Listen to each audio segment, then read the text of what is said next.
Hello everyone, welcome to students in academy. हम आपके लिए लेकर आए हैं यूपी पेट के मोस्ट इम्पॉर्टेंट क्वेश्चंस को लेकर, जो आपके सभी एग्जाम्स में आपके लिए काफ़ी मदद करेगा। और ये हमारी सीरीज़ 8 है। आपने इससे पहले मैंने अपनी सीरीज़ 7 बना रखी है, अगर आपने ना देखी हो तो प्लीज़ देख लेना। हमने इसकी एक अलग प्लेलिस्ट बना रखी है, ठीक है। हमारा पहला क्वेश्चन कह रहा है कि भारतीय संविधान का जनक किसे कहा जाता है, यानी कि जो भारतीय संविधान हमारा बना है इसका जनक किसे कहते हैं।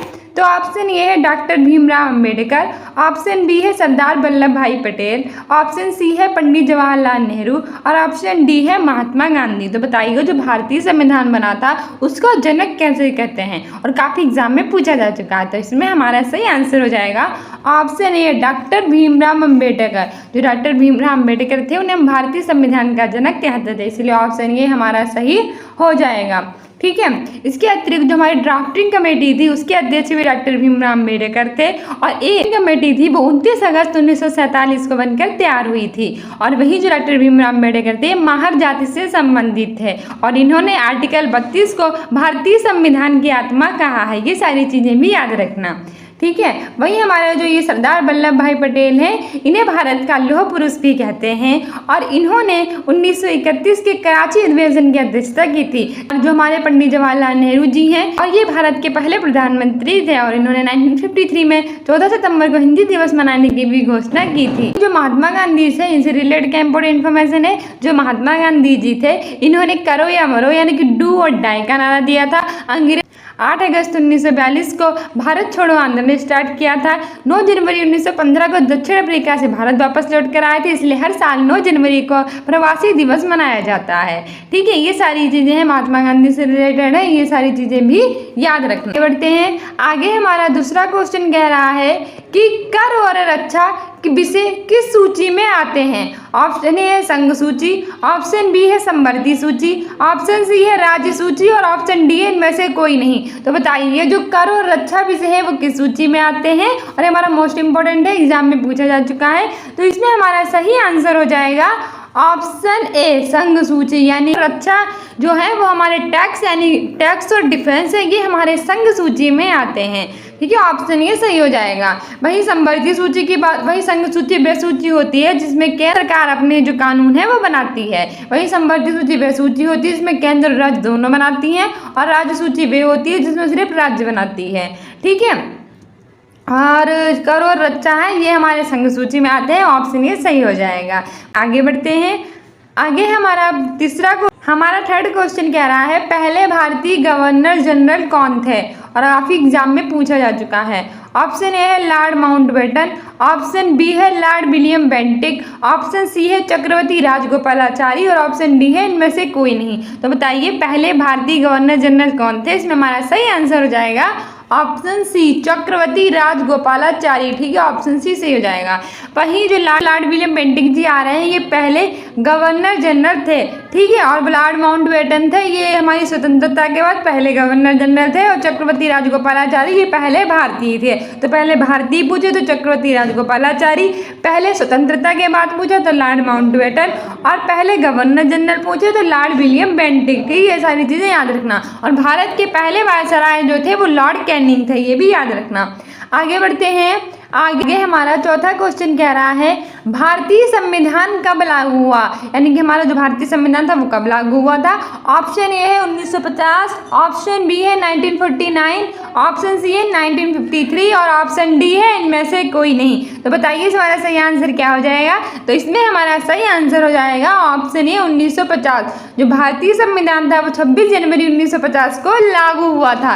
वहीं बात करें कि भारतीय संविधान कब बनकर तैयार हुआ था, तो ये बनकर तैयार हो गया था 1949 को, ठीक है। लेकिन 26 नवंबर 1949 को बनकर तैयार हो गया था, और 26 जनवरी 1950 को ये लागू हुआ था। ये सारी चीज़ें भी याद रखना, ठीक है। आगे बढ़ते हैं। आगे हमारा पांचवा क्वेश्चन कह रहा है कि खजुराहो के मंदिर किस शासकों ने बनवाए थे, यानी कौन से वो शासक थे जिन्होंने खजुराहो के मंदिर बनाए थे। ऑप्शन ए है चंदेल, ऑप्शन बी है चोलों ने, ऑप्शन सी है गुप्त, ऑप्शन डी है खिलजी। तो बताइए किसने बनवाए थे, वो कौन सा शासक थे जिन्होंने खजुराहो के मंदिर बनाए थे। तो इसमें हमारा सही आंसर हो जाएगा ऑप्शन ए चंदेल। ठीक है, जो चंदेल शासक थे उन्होंने खजुराहो के मंदिर बनवाए थे। वही खजुराहो के मंदिर जो है वो मध्य प्रदेश राज्य में स्थित है। ये पूछ लेता है कि खजुराहो के मंदिर, ये भी पूछ लेता है कि खजुराहो के मंदिर किस राज्य में है, तो वो मध्य प्रदेश में है। किन शासकों ने बनवाए थे, तो चंदेल शासकों ने बनवाए थे। ठीक है, वहीं आगे बढ़ते हैं। वही हमारे जो ये गुप्त है, इसमें हमारे श्रीगुप्त इसके संस्थापक थे। फिर हमारे घटोत्कच थे, फिर चंद्रगुप्त प्रथम थे, फिर समुद्रगुप्त थे, चंद्रगुप्त द्वितीय थे, स्कंदगुप्त थे। ठीक है, ये सारी चीजें इनका सीक्वेंस है, याद रखना। वही खिलजी में जलालुद्दीन खिलजी इसके संस्थापक थे, फिर अलाउद्दीन खिलजी थे। मोस्ट इंपॉर्टेंट है, याद रखना। आगे हमारा छठा क्वेश्चन कह रहा है कि घना पंछी विहार कहाँ है, यानी घना पंछी विहार कहाँ स्थित है। इसमें हमारा ऑप्शन ए कह रहा है राजस्थान, ऑप्शन बी कह रहा है उत्तर प्रदेश, ऑप्शन सी कह रहा है केरल और ऑप्शन डी कह रहा है तमिलनाडु। तो बताइए घना पंछी विहार कहाँ स्थित है, तो ये स्थित है राजस्थान में। ठीक है, ऑप्शन ये सही हो जाएगा।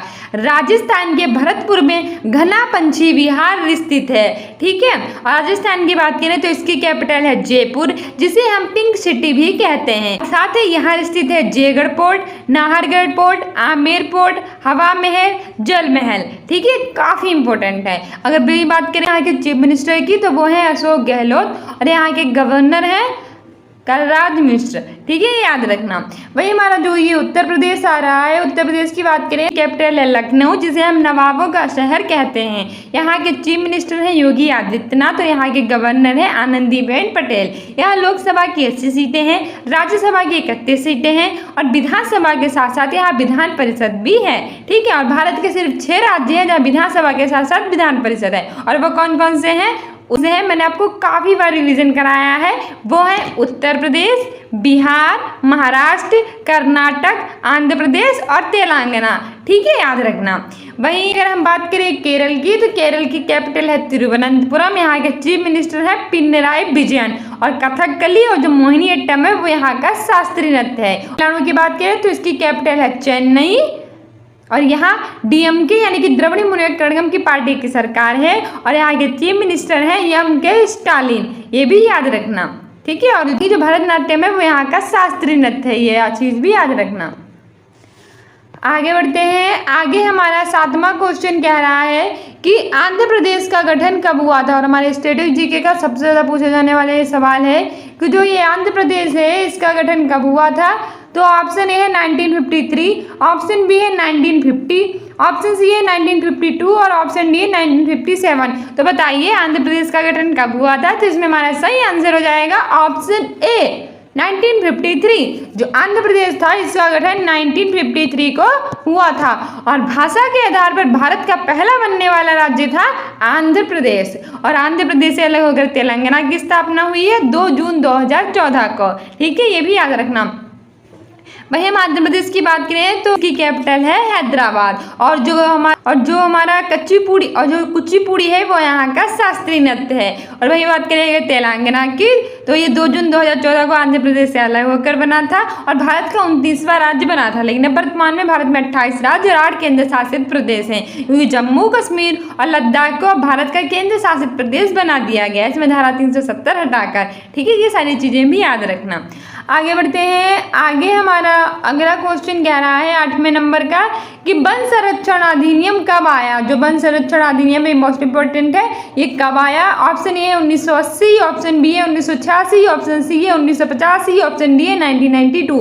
तो बताइए वन संरक्षण अधिनियम कब आया था। तो इसमें हमारा सही आंसर हो जाएगा ऑप्शन ए 1980। 1980 को वन संरक्षण अधिनियम आया था। ठीक है, ऑप्शन ए सही हो जाएगा। आगे बढ़ते हैं। आगे हमारा नवा क्वेश्चन कह रहा है कि ड्राफ्टिंग कमेटी के अध्यक्ष कौन थे, और ये सारे क्वेश्चन हमारे स्टैटिक जीके में पूछे जाते हैं। ऑप्शन ए है भीमराव अंबेडकर, ऑप्शन बी है सरदार वल्लभ भाई पटेल, ऑप्शन सी है सुभाष चंद्र बोस और ऑप्शन डी है इनमें से कोई नहीं। तो बताइए ड्राफ्टिंग कमेटी के अध्यक्ष कौन थे। मैंने इससे पहले ही आपको बताया था, ड्राफ्टिंग कमेटी के अध्यक्ष थे डॉक्टर भीमराव अंबेडकर। ठीक है, ऑप्शन ए सही हो जाएगा। और ये ड्राफ्टिंग कमेटी कब बनकर तैयार हुई थी? 29 अगस्त 1947 को हुई थी। ठीक है, और इसके अध्यक्ष थे डॉक्टर भीमराव अंबेडकर, और यही माहर जाति से संबंधित थे, और 31 को इन्होंने संविधान की आत्मा कहा है। और वहीं जो इनकी जयंती है वो 14 अप्रैल को मनाई जाती है। और हमारे करंट अफेयर में मोस्ट इंपोर्टेंट क्वेश्चन इनसे जुड़ा हुआ है कि हमारे जो डॉक्टर भीमराव अंबेडकर की जयंती है, इन्हीं के अवसर पर 14 अप्रैल को समानता दिवस किस राज्य सरकार ने मनाने की घोषणा की है? तो इसमें हमारा सही आंसर हो जाएगा तमिलनाडु। ठीक है, तमिलनाडु की गवर्नमेंट ने कहा है कि वो डॉक्टर भीमराव अंबेडकर की जयंती पर यानी कि 14 अप्रैल को समानता दिवस मनाएगी। ठीक है, तमिलनाडु की कैपिटल है चेन्नई, यहाँ के डीएमके यानी द्रविड़ कड़गम की पार्टी की सरकार है, और यहाँ के चीफ मिनिस्टर हैं एमके स्टालिन। ठीक है, याद रखना। वही डॉक्टर भीमराव अंबेडकर से रिलेटेड बातें मैंने आपको बता ही दी। वही इसमें जो सरदार वल्लभ भाई पटेल आए हैं, इन्होंने भारत का लौह पुरुष कहते हैं। सुभाष चंद्र बोस की बात करें तो इससे रिलेटेड क्वेश्चन पिछली बार पैट में पूछे भी गए थे। सुभाष चंद्र बोस ने दिल्ली चलो का नारा दिया था। दिल्ली चलो का नारा किसने दिया था? सुभाष चंद्र बोस ने। इन्होंने 1938 के हरिपुरा अधिवेशन और 1939 के त्रिपुरी अधिवेशन में भाग लिया था। ठीक है, और इंडियन स्ट्रगल नाम की पुस्तक लिखी थी, और इन्होंने फेमस नारा दिया था कि तुम मुझे खून दो, मैं तुम्हें आज़ादी दूंगा। ठीक है, ये सारी चीजें याद रखना। आगे बढ़ते हैं। आगे हमारा 10वां क्वेश्चन कह रहा है कि मतदान की आयु किस संविधान संशोधन के द्वारा 21 वर्ष से घटाकर 18 वर्ष कर दी गई? ऑप्शन ए 42वां, ऑप्शन बी है 44वां, ऑप्शन सी है 69वां, ऑप्शन डी इनमें से कोई नहीं। और ये हमारा मोस्ट इंपॉर्टेंट क्वेश्चन है जो स्टैटिक जीके में पूछा जाता है। ठीक है, और साथ ही हमारी ये 8वीं सीरीज का लास्ट क्वेश्चन है। इससे पहले मैंने 7 सीरीज बना रखी है, अगर आपने वो ना देखी हो तो प्लीज़ देख लेना, वो आपके एग्जाम में आपकी काफ़ी हेल्प करेगा। इससे अतिरिक्त जो हमने कल सीरीज डाली थी उसमें थोड़ी सी मिस्टेक हो गई थी। लास्ट का पार्ट था वो आपको विजुअल नहीं होगा, इसलिए वो पार्ट हम फिर से बना देंगे। लेकिन आपकी बाकी सीरीज है वो सारी सीरीज देख लेना, वो आपके एग्जाम में आपकी काफ़ी हेल्प करेंगे। ठीक है, तो इसमें हमारा सही आंसर हो जाएगा ऑप्शन सी 69वां संविधान संशोधन हुआ था जिसमें मतदान की आयु 21 वर्ष से घटाकर 18 वर्ष कर दी गई थी। पहले क्या था कि हमारे जो युवा थे वो 21 साल के हो जाते थे तब वोट डालते थे, लेकिन संशोधन हुआ तो वो क्या कर दिया गया कि जो मतदान की आयु थी वो 21 वर्ष से घटाकर 18 वर्ष कर दी गई, यानी जो 18 वर्ष की युवा है वही 18 वर्ष की युवा वोट डाल सकते हैं। ठीक है, सो डियर स्टूडेंट्स, ये थी हमारी मोस्ट इंपॉर्टेंट सीरीज 8। अगर आपको पसंद आई हो तो इसे लाइक, सब्सक्राइब एंड शेयर करें, और ये आपके एग्जाम में 100% आपकी हेल्प करेंगे। काफ़ी इजी क्वेश्चंस भी हैं और हार्ड भी हैं, दोनों साथ में रखे हैं, यानी कि मीडियम टाइप के क्वेश्चन हैं, और इस टाइप के क्वेश्चन 75 से 90% तक पूछे जाते हैं। ठीक है, और जो हमारी कल की सीरीज मैंने बनाई थी उसमें जो आपका लास्ट वाला पार्ट था उसमें थोड़ी सी मिस्टेक हो गई थी, वो अच्छे से चल नहीं रही है, कोई बात नहीं, वो हम आपकी इस सीरीज में कंप्लीट करवा देंगे। ठीक है, और अगर आप करंट अफेयर की अच्छी तैयारी करना चाहते हो और करंट अफेयर में से ज़्यादा नंबर लाना चाहते हैं तो हमारी सुबह 8 बजे वाली क्लास डेली देखा कीजिए, और इसके अतिरिक्त स्टूडेंट्स इन अकेडमी को इंस्टाग्राम पर भी फॉलो कीजिए इंपॉर्टेंट अपडेट्स और शॉर्ट्स के लिए। और साथ ही हमारे जो कम्युनिटी पोस्ट है उसमें हम क्विज़ेस डालते हैं, उसका भी आंसर दिया कीजिए जो आपके एग्जाम में आपकी काफ़ी हेल्प करेगा। ठीक है, तो मिलते हैं मॉर्निंग में सुबह 8 बजे करंट अफेयर वाली क्लास में जो आपके एग्जाम के लिए रामबाण साबित होगी। ठीक है, और ये सीरीज अगर आपको पसंद आई हो सब्सक्राइब और शेयर करो। Thank you.